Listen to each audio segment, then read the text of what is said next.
Hello, friends, and welcome back to Malicious Compliance Stories. Our OP was, more or less, accosted and assaulted. And I hope that despite the crazy mother, the kind gesture OP showed to her little daughter was still a considerate and sweet thing to do. But before we begin, don't forget to subscribe to our channel if you're new here and turn on notifications so you don't miss a new video every single day. Here we go.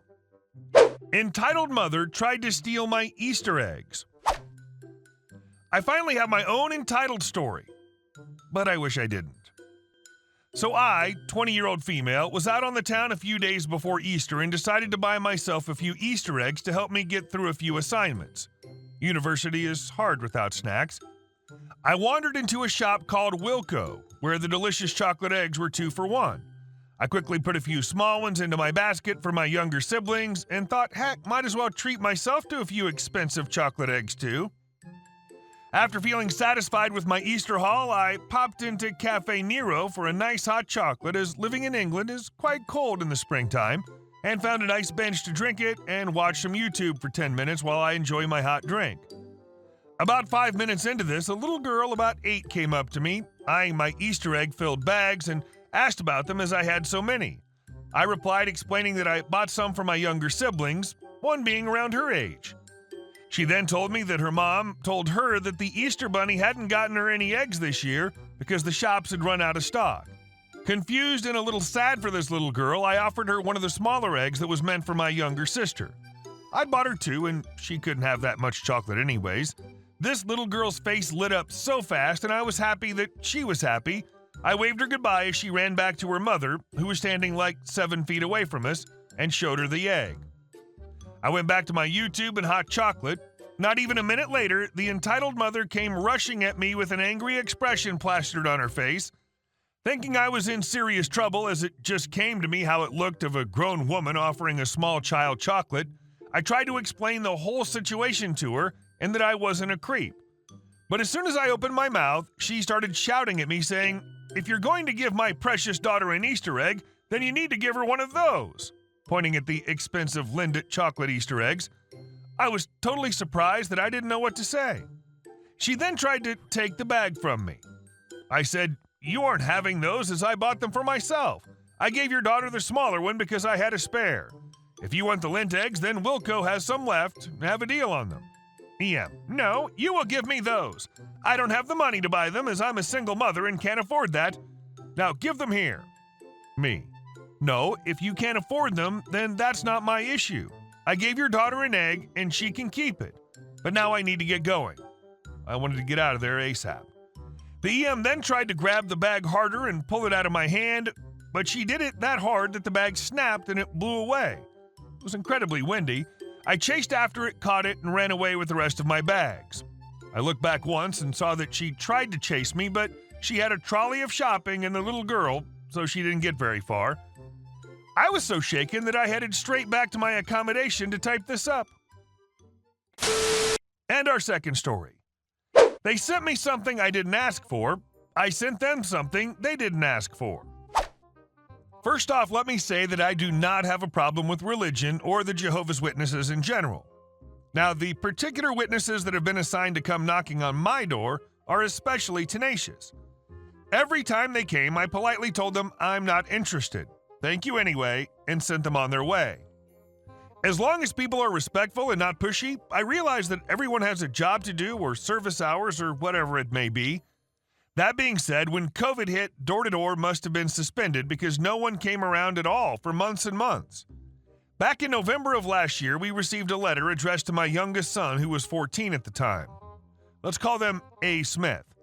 When he opened it, it was Bible verses. I thought it was strange, but my kids go to a Catholic school, so maybe one of his friends was doing a church project or something? I let it go. It happened again 2 months later. I let it go.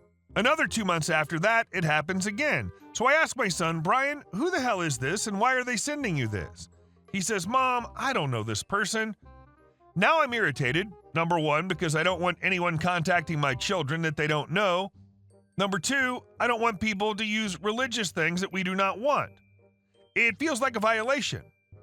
I checked the return address and put it in Google Maps. It says Kingdom Hall Jehovah's Witnesses. I'm furious. I call and get the answering machine and tell them to never send mail to my home that I didn't ask for again. I don't know A. Smith, and my son doesn't want mail from A. Smith, and hang up. I'm still angry. This person sat down and wrote out Bible verses to send me against my will, then took the time to address them specifically to my 14-year-old son. If I was getting unwanted mail, so was A. Smith. I decided to send Adam and Eve, sex toy, and lingerie catalogs to Kingdom Hall, addressed to A. Smith. If they're going to force me to get things I don't want in the mail, I'm going to force them to get things they don't want in the mail. And our last story. It's really a bad idea to make a government employee angry. This one's a double government employee event, and what you should know is if you get the attention of a government employee and make them angry, they will make your life a living hell. Sorry, this is a long one. The setup is that I was working for a local county government in the permitting department that handled drainage and floodplain enforcement. I received a complaint from a homeowner, nice guy, lived next door to a house that was part of an incorporated village. Not nice guy. Nice guy lived in an unincorporated portion of the county, and hence the call to me as an agent of the county. I drove out to the site and to investigate and discovered some interesting facts. The permitting agent for the village allowed the incorporated homeowner to fill his lot, affecting the drainage, which caused the unincorporated lot to flood every time there was anything more than light rain. Nice Guy indicated that there was some tension between him and Not Nice Guy, and part of the issue was that Nice Guy and his partner were a gay couple. This ran up a red flag for me, but in trying to be impartial, I took the information and some photos for the file and indicated that I would contact the village to find a resolution. I wrote a letter and then called the village inspector, Jackwagon, to discuss. I was told by Jackwagon that the village could do as it pleased and that I could do nothing to stop Not Nice Guy from doing as they pleased, as it was approved by the village. There was then a comment about those types of people, the gay couple, making complaints just to cause trouble.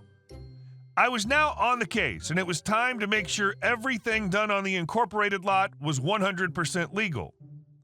At this point, the game certainly was now on, because if there's one thing that grinds my gears, it's bullying.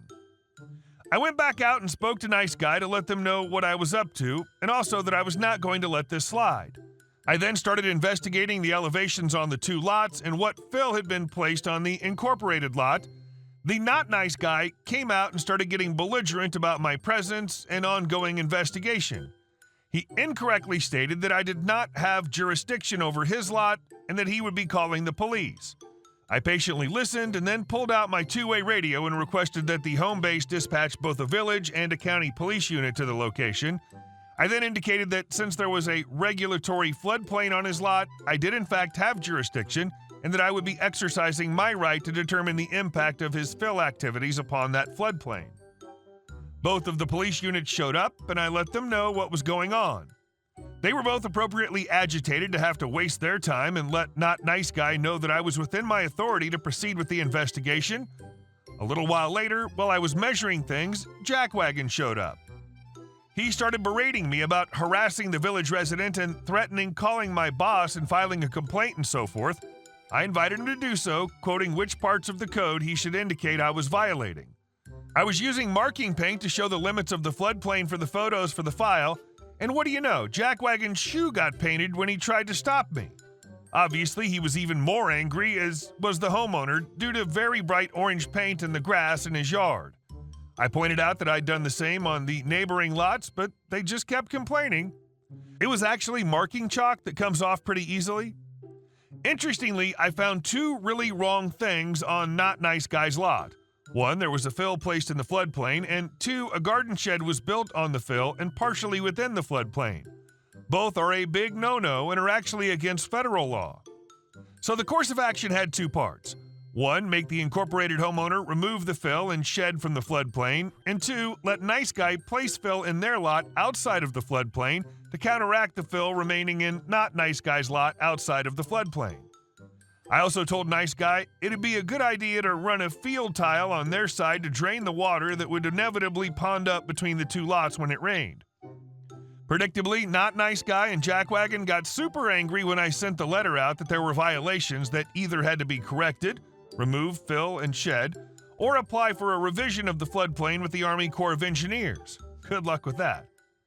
And this then led to a meeting at the county office with Not Nice Guy, Jackwagon, my supervisor, and myself. Quickly, things went to 11, and there was yelling by Jackwagon about abuse of power, etc. The department head came into the conference room and told them both they were wrong and that they should leave peacefully and comply or face consequences. Fines. The best part was that Not Nice Guy had to apply for a permit, and guess who was the one to review and approve it? That's right, yours truly. Now, I was following the letter of the law, but you have to know that poor government workers are underpaid and overworked. Strangely, the permit for Nice Guy was almost immediately approved, while Not Nice Guy had to have a very thorough review to ensure it was correct. You could make a case I was abusing my power, but I can assure you that the timing for their review was well within acceptable limits. Also, how could I be held to account that they misfiled 3 times before they finally got it right? Generally, if you behaved like a civil human and came to the office, we would help you get things done properly so the permit would go through the first time. But Not Nice Guy, he decided he could do it all on his own, so it took him 3 tries. He had come to the office. I would have given him the same service as others, but he decided to take the hard route, and therefore I didn't give a single inch when it came to the submission being perfectly correct. Ultimately, the situation was resolved, but it took a lot more effort than it should have. You weren't abusing power. You had to make sure Not Nice Neighbor didn't do anything sneaky and against code, because it was likely he'd try. Hey guys, thank you all for watching the video. I'll see you in the next one.